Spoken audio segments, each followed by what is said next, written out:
ये उन बंदों के पैसे मिलने हैं जो मजदूर हैं।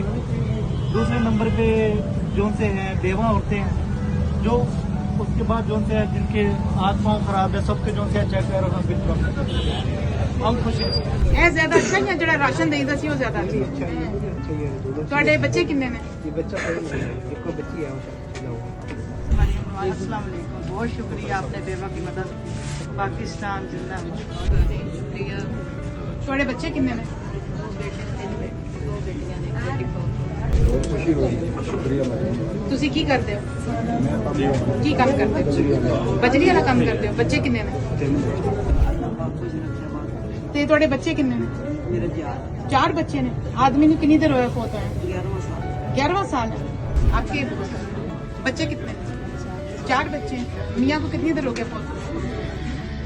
2 माह हुए। अल्लाह ताला आपके लिए बहुत आसानी करे। मेहरबानी शुक्रिया आपकी बदलता अल्लाह मैं तक से अल्लाह कामयाबी दे।